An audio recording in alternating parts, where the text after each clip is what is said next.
dans ma détresse, j'ai crié à l'Éternel. En tant que représentant de la loi, j'ai vu la souffrance, la perdition et la dévastation que l'absence d'un père pouvait provoquer chez un enfant. Mon enfant, mon héritage. À ma requête, il ne m'a pas donné le dos quand le monde me fait sourd. Mais certaines études ont prouvé qu'un enfant qui se sent complètement perdu a besoin d'un père. Et on ne peut absolument rien y faire. Mon enfant, mon héritage, un espace d'échange, de découverte et d'impact pour des vies productives, des familles harmonieuses et une nation forte. Mon enfant, mon héritage vous est proposé par l'ONG Rehoboth. Appelez-nous au 69 54 99 99 69 54 99 99. Remercions Dieu de les avoir. Je crois maintenant savoir ce que Dieu attend de chacun d'entre nous. Il faut du courage et de l'abnégation. Et peu importe le prix qu'il en coûte, nous devons nous impliquer dans la vie de nos enfants. Bonne écoute à vous. Fais le repos de mon âme de paix. Oh mon Jésus, tu es tellement bon.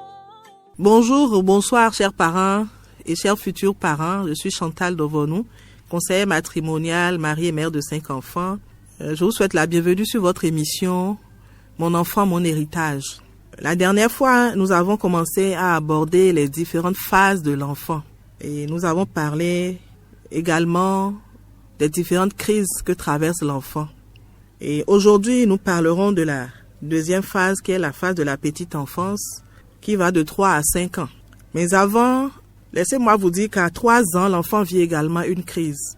À part la crise de colère que vit l'enfant entre 1 an et demi et 2 ans ou voire 3 ans, l'enfant vit également une crise appelée la crise du non ou la crise de l'opposition ou la crise du moi. Certains spécialistes l'appellent également la première adolescence de l'enfant. En réalité, la crise n'est pas aussi mauvaise comme nous l'avons annoncé par rapport à la crise de colère. Ce sont des crises qui sont tout à fait normales. Ça fait partie du développement de l'enfant. C'est une étape normale de l'évolution de l'enfant.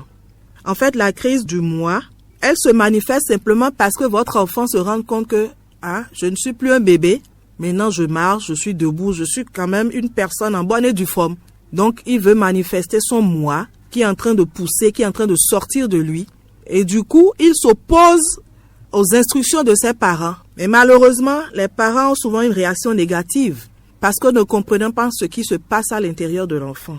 Ils peuvent réprimander l'enfant, ils peuvent bastonner, ils peuvent chicoter. Certains parents tapent très dur, méchamment l'enfant simplement parce que l'enfant leur a dit non. Parce que l'enfant s'est opposé à leurs instructions. Osée 4:6 ne dit-il pas que mon peuple est détruit parce qu'il lui manque de la connaissance. Laissez-moi vous dire, chers parents, que la façon dont vous allez gérer cette crise dépendra en grande partie des étapes suivantes de la vie de votre enfant. Si vous gérez cette crise du non négativement, elle va créer beaucoup de conséquences dans la vie de votre enfant. Mais si vous la gérez très bien, vous aurez un enfant docile, un enfant obéissant, un enfant soumis. Et parlant de la mauvaise gestion, lorsque la crise est mal gérée, si l'enfant ne devient pas un menteur haut gradé, l'enfant peut devenir timide, il peut devenir hypocrite, rebelle, sournois, têtu, ou développer une mauvaise estime de soi. Ou parfois l'enfant devient insensible au châtiment. Parce qu'on l'a tellement battu, le bâton ne lui dit plus rien. Oui. Mais laissez-moi vous dire que ici, nous ne sommes pas en train de dire de ne pas châtier l'enfant. La Bible est claire. Celui qui ménage sa verge reste son enfant. Il faut châtier l'enfant, certes, mais il y a un âge à partir duquel il faut le châtier. Il y a différentes formes de châtiment également. Et il y a la façon dont il faut châtier. Mais nous ne sommes pas encore à ce niveau. Mais tout ce que nous sommes en train de dire est que l'enfant est en train de traverser une crise que les parents doivent savoir gérer. Sinon, vous ferez de votre enfant un cas social. Oui, si vous ne gérez pas bien cette crise, l'enfant peut devenir un cas pour vous demain, qu'il n'en soit pas ainsi au nom de Jésus. Ensuite, chers parents, nous avons l'étape de la préscolarisation et de la scolarisation, puis l'étape de la socialisation. Nous n'allons pas rentrer dans les détails de cette étape parce que c'est juste la phase pendant laquelle l'enfant commence par aller à l'école, l'enfant commence par se faire des amis, l'enfant commence par poser beaucoup de questions. Il se rend compte que oui, maintenant je suis rentré dans un autre monde. Mais ce qui nous intéresse le plus, c'est la phase qui vient après cette phase de la socialisation. C'est-à-dire la phase de la puberté, parce que c'est là que les parents commettent beaucoup d'erreurs. Alors, c'est quoi la puberté? Déjà, la puberté ou la préadolescence, elle va, comme nous l'avons annoncé, de 11 ans à 14 ans.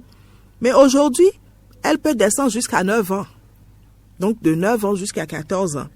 Et elle est caractérisée par un ensemble de transformations physiologiques sur lesquelles les parents doivent être informés afin de mieux la gérer. Voilà quelques signes qui caractérisent la puberté. L'enfant croît rapidement. L'enfant prend du poids. Du jour au lendemain. C'est comme si l'enfant qui a dormi avec nous, cette nuit, il se réveille le lendemain et puis il change d'allure, sa forme change, tout change en lui. Il y a également l'apparition des caractères sexuels, les poils pubiens et les poils dans les aisselles. Nous avons l'ébauche mammaire chez les deux, c'est-à-dire chez le garçon comme chez la fille.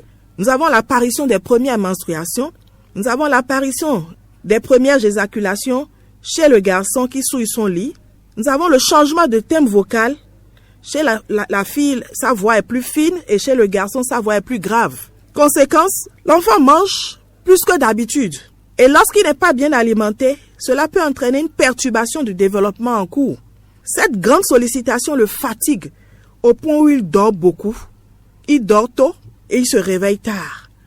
Et malheureusement, c'est là que les parents, tels que je l'ai toujours dit, dans leur ignorance, créent beaucoup de dommages à l'enfant. C'est-à-dire que l'enfant qui était en train de souffrir, on vient augmenter sa souffrance. Pendant que l'enfant est en train de dormir, tu peux entendre un parent dire « Lève-toi de là, paresseux !» Ou pendant que l'enfant mange, on peut dire à l'enfant « C'est quoi? C'est dans ton ventre qu'on veut construire un château ?» Des expressions comme ça qui viennent énerver l'enfant, qui viennent augmenter la douleur de l'enfant. Oui. Et laissez-moi vous dire que cette fatigue peut également entraîner une baisse de rendement à l'école. Oui. L'enfant qui travaille très bien brusquement, vous pouvez voir que ses moyennes commencent par chuter. Simplement parce qu'il est en train de traverser la puberté. De quoi est-ce que l'enfant a besoin en ce moment précis, chers parents? L'enfant a besoin de conseils. Il a besoin d'orientation. Il a besoin de votre aide et non des injures. Il n'a pas besoin de critiques. Il n'a pas besoin de paroles blessantes. Bien au contraire, il a besoin des paroles valorisantes. Il a besoin des paroles qui vont l'encourager. Parce qu'en réalité, c'est une crise que votre enfant traverse, car lui-même, il ne sait pas ce qui se passe au-dedans de lui. Après la période de la préadolescence ou de la puberté, l'enfant traverse maintenant l'adolescence proprement dite, qui va de 14 ans à 17 voire 18 ans. Et comme nous l'avons dit, ça peut aller jusqu'à 24 ans. Et l'adolescence peut être définie comme une période transitoire entre l'enfance et l'âge adulte. Un écrivain pouvait dire que c'est un moment où le jeune tente de répondre aux questions suivantes. Qui suis-je? Qui suis-je? À quoi vais-je me consacrer? Est-ce que je vais accepter ou non les idées de la génération antérieure? Et malheureusement, c'est au cours de l'adolescence que se manifestent les plus grands bouleversements physiologiques de la vie. En réalité, la période de l'adolescence est un terrain favorable au développement du goût du secret, de la révolte, de la critique des parents, de la remise en cause des valeurs antérieurement acquises. Oui, vous pouvez voir votre enfant qui commence par vous parler. Parfois, vous pouvez l'appeler, il traîne les pas, ou parfois il dit « je ne viens pas ». Vous lui dites de faire ci, il dit « je ne fais pas ». Oui, simplement parce que l'enfant est en train de traverser une crise qu'il voudrait que quelqu'un partage avec lui. Il a besoin d'une oreille, il a besoin de quelqu'un pour l'orienter, le conseiller. Et malheureusement, les parents n'étant pas présents, l'enfant devient rebelle. Et comme nous le savons, nous l'avons vu dans la Bible, dans le cas de Amnon et de Tamar, c'est là qu'interviennent les mauvaises compagnies, les mauvais conseillers. Dans le livre de Samuel, le deuxième livre de Samuel, le chapitre 13, oui, à partir du premier verset, il nous a dit que, après cela, Absalom, fils de David, avait une sœur qui était belle et qui s'appelait Tamar, et Amnon, fils de David, l'aima. Comment est-ce que Amnon peut-il aimer sa sœur? Simplement parce qu'il y a une pulsion qui naît. Il y a une pulsion. Il y a un désir qui naît dans la vie de l'enfant. Oui, c'est tout à fait normal. Mais si les parents ne sont pas là pour aider l'enfant à gérer cette pulsion, voilà là où ça peut les conduire. Combien d'enfants qui sont dans nos maisons, qui ont été déviergés par leurs propres frères? Combien d'enfants qui sont dans nos églises, qui ont été déviergés par peut-être des frères, des sœurs, des anciens, des diacres. Il se passe tellement de choses dans les maisons que les parents ne le savent pas. Que le Seigneur nous vienne en aide. Le verset 2 nous dit que Amnon était tourmenté jusqu'à se rendre malade. Comment est-ce qu'il est en train de ressentir cette pulsion jusqu'à ce qu'il soit tourmenté, se rendre malade? Je ne sais pas si les parents sont en train de voir un peu ce que nos enfants peuvent subir. Une simple crise, un désir intense qui naît en eux, de telle sorte que ils sont prêts à tout faire. Ils sont capables de coucher avec n'importe qui. Que le Seigneur nous en préserve. Mais si le parent n'est pas là pour donner les conseils nécessaires, les orientations nécessaires, comment est-ce que cet enfant peut gérer cette crise? Quand nous lisons le verset 5, nous voyons qu'il y a un ami, un cousin à lui qui lui a donné un conseil. Il dit ceci: mets-toi au lit, fais le malade. Quand ton père viendra te voir, tu lui diras: permets à Tamar, ma sœur, de venir pour me donner à manger. Qu'elle prépare un mets sous mes yeux, afin que je le voie et que je le prenne de ma main. Oui, chers parents, je crois que la prochaine fois, nous allons faire un petit exercice. Qui est le meilleur ami de ton enfant?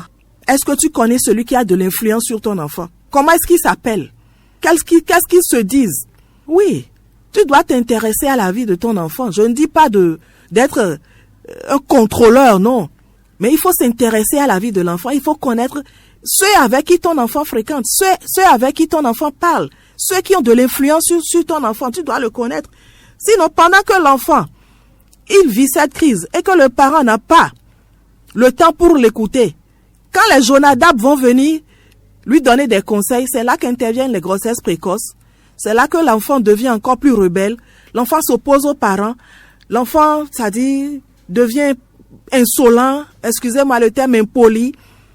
Oui, parce qu'un ami lui a dit: mais toi tu es trop bête. Mais c'est tes parents qui exagèrent. Non, le monde est dépassé. Non, fais comme ceci, fais comme cela. Un peu comme nous l'avons vu dans le cas de Jonadab. Et vous connaissez la suite de l'histoire. Mais moi, ce qui m'intéresse dans cette histoire, mais où était David? Où était le roi David pendant que toute cette histoire se passait? Nulle part dans la Bible, nous n'avons même pas vu David prendre ses responsabilités. Même après que l'acte soit posé, David est resté silencieux jusqu'à ce que le pire arrive. La Bible nous dit que 2 ans après, Absalom a tué Amnon parce que il n'a pas supporté que sa sœur soit violée. Mais où est-ce que David était?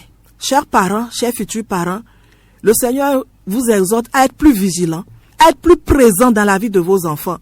Par la grâce de Dieu, nous allons voir dans les détails. Oui, parce que c'est facile à dire, c'est vrai. Nous savons que avec la course du ventre, comme on le dit, avec les charges aujourd'hui, ce n'est pas évident. Mais c'est bien possible. Tout est question de détermination. C'est pour ça, dans le premier message, nous avons été assez clairs.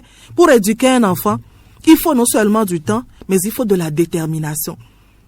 Les rendez-vous avec les enfants, ça se programme, ça se planifie. De la même façon que nous pouvons donner un rendez-vous à un client, il faut donner un rendez-vous à son enfant, lui donner du temps pour l'écouter. Oui. Et la plupart du temps, les enfants nous donnent souvent une plateforme. Les enfants nous aident. Quand ils rentrent de l'école, ils commencent par poser des questions. Ah maman, tu sais ce qui s'est passé aujourd'hui? Ah maman, mon ami là a dit ceci. Ah mon frère et tel camarade a dit ceci. Mais la plupart du temps, nous ne les écoutons pas. Ça, c'est maman qui est fatiguée et elle rabroue l'enfant. Moi, je suis fatiguée. Non, chère maman, si tu continues de faire ça, tu risques de le regretter. Il faut pas rabrouer l'enfant. Bien au contraire, même si tu es fatigué, tu fais tout pour l'écouter, pour écouter ce qu'il dit, prêter attention à ce que l'enfant dit et lui donner les réponses qu'il faut. Si tu n'as pas une réponse à sa question, il ne faut pas mentir à l'enfant. Tu peux dire, je vais te revenir. Ou si tu es vraiment fatigué, ah mon chéri, je suis un peu fatigué. Est-ce qu'on peut reporter ça sur demain? Est-ce qu'on peut reporter ça sur après-demain? Et là, ce qui est sûr, l'enfant va te le rappeler.